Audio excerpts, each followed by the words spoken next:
وإذا قيل لهم لا تفسدوا في الأرض قالوا إنما نحن مصلحون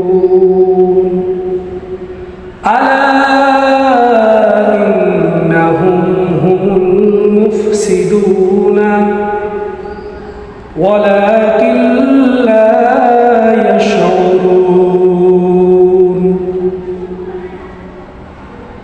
আল্লাহ তাআলা বললেন,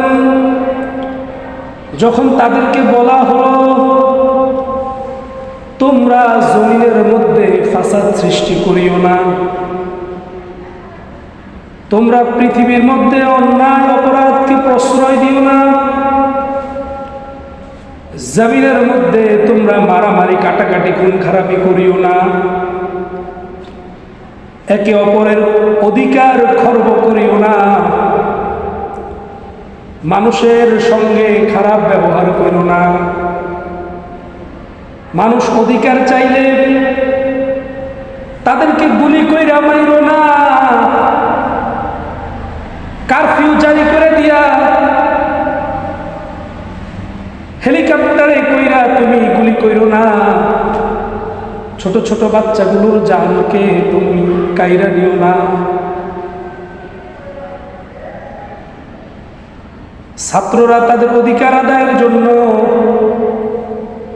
যখন আন্দোলন করবে রাতের বেলায় গিয়ে তাদেরকে গুম করো না, পুলিশ বিজিবি দিয়া তাদেরকে তোমরা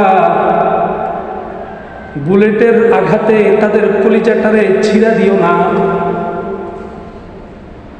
আল্লাহ তাআলা যখন বললেন এই অন্যায়গুলো তোমরা করো না, জমিনের মধ্যে এই ফাসাদগুলো তোমরা সৃষ্টি করিও না, ওরা বুকটারে টান টান করে বলে কি জানেন, কয় আমরা তো ভালো কাজ করতেছি, দেখো না আমরা মেট্রো রেল করতেছি, টানেল করতেছি, সেতু করতেছি, ওই অজপাড়া গ্রাম থেকে প্রতিবন্ধী ধৈরাই না 600 টাকা 1000 টাকা ভাতা দিতেছি, আমরা তো ভালো কাজই করতেছি। ক্বালু ইন্নামা নাহনু মুসলিহুন।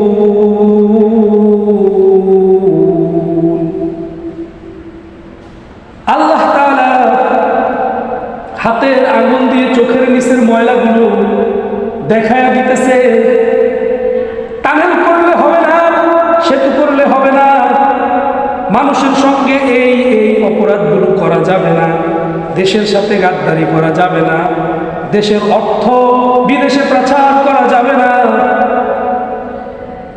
উল্টাপাল্টা কোনো আইন দেশের মধ্যে প্রণয়ন করে মানুষের মধ্যে মারামারি কাটাকাটির অবস্থা তৈরি করে দেওয়া যাবে না।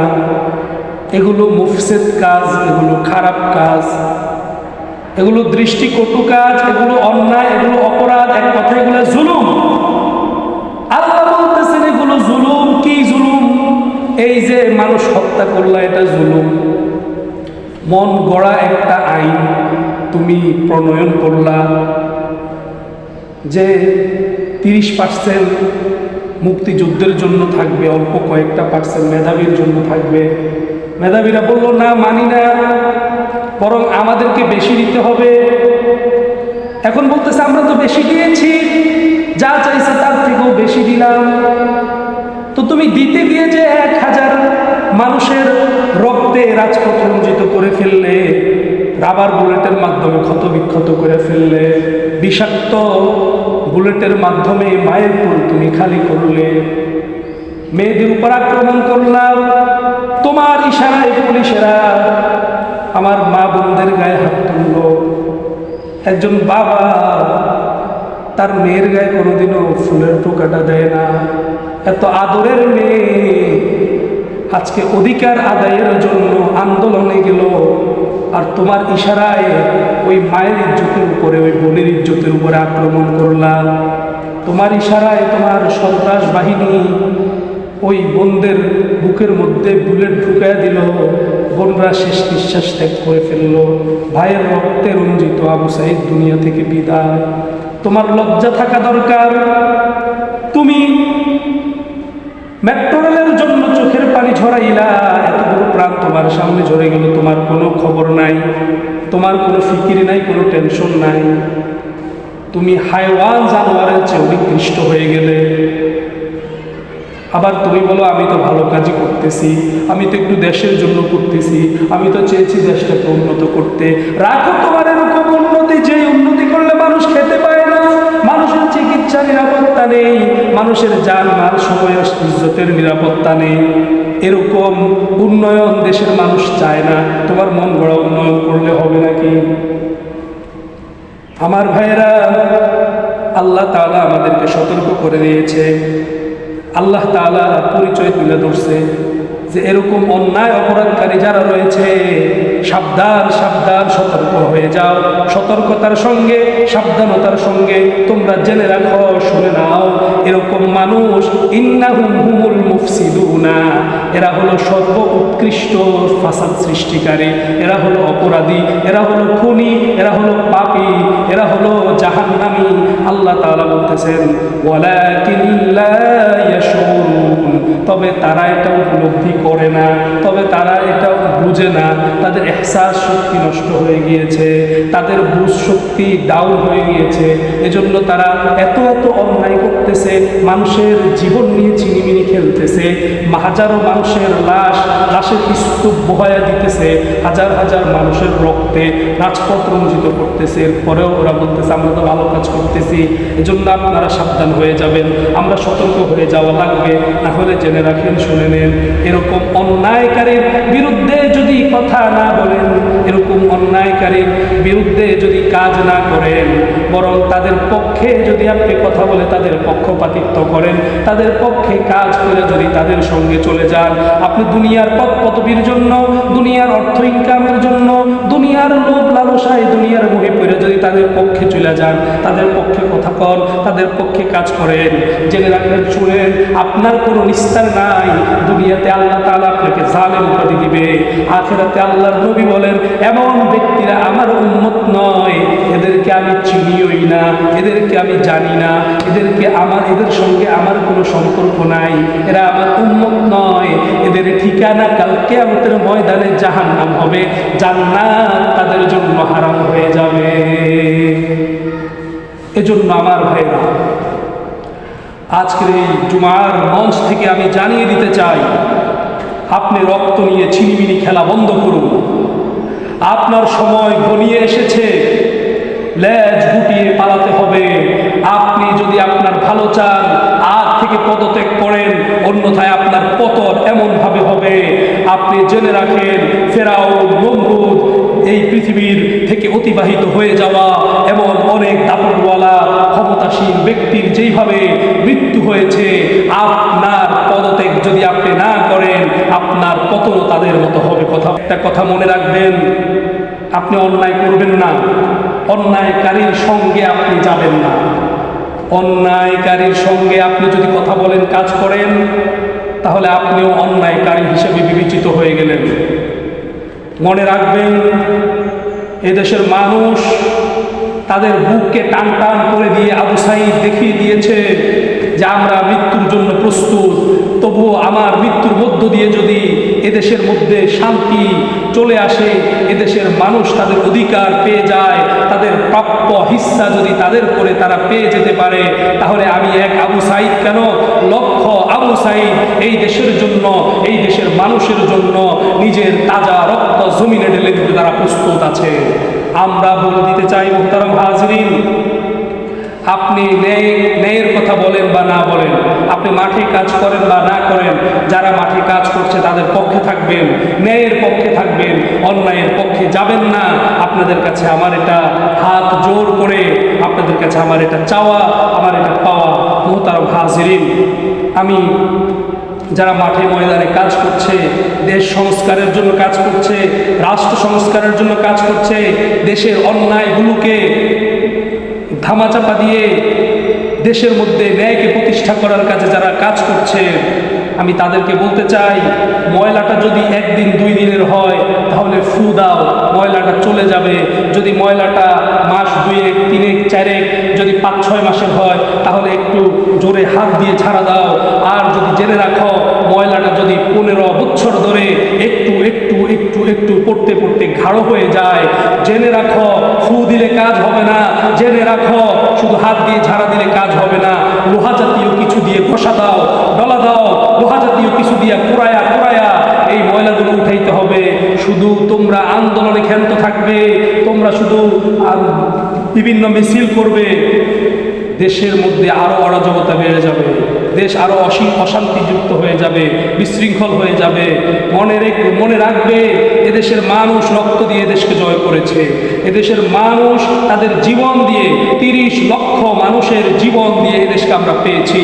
সুতরাং 30 লক্ষ যখন আরো 30 বছর আগের মানুষ, 50 বছর আগের মানুষ দিয়ে এই দেশকে স্বাধীন করেছে, এই দেশের মানুষ 60 লক্ষ জান দিয়ে হলেও এই দেশ থেকে অন্যায়কারী জালেম শাসক, স্বৈরাচার শাসকের নিপাত ঘটাবেই ইনশাআল্লাহ। এদেশ থেকে স্বৈরাচার শাসকের পতন ঘটাবেই। প্রয়োজনে 30 লক্ষ নয়, 60 লক্ষ জান রাজপথে তারা বিছিয়ে দিতে প্রস্তুত আছে। এজন্য আমার ভাইয়েরা, বন্ধুরা, মনোযোগ দিয়ে শুনবেন। মানুষের পিঠটা দেয়ালের সাথে ঠেকে গেছে। আপনি কি মনে করছেন আপনি বাইসা যাবেন? জেনে রাখেন, যদি কাফনের কাপড়টা মাথায় নিয়া আল্লাহর জন্য, দেশের স্বার্থে, দশের স্বার্থে আপনি যদি মাঠে ময়দানে কাজ করেন, আপনি যদি ঝাঁপিয়ে পড়েন, আপনার মৃত্যু হবে না। আপনি মরেও আবু সাইদের মতো সবার হৃদয়ে হৃদয়ে অমর হয়ে থাকবে। আর যদি আপনি মৃত্যুর ভয়ে পালান, আপনার ঘরে এসে আপনাকে অ্যারেস্ট করবে, আপনাকে গুম করবে, আপনার কোনো অস্তিত্ব পাওয়া যাবে না। আপনি যদি মরতে হয়, আপনি ভিতের মতো রুমের মধ্যে যদি বইরা যান, তাহলে কোনো লাভ হইল না।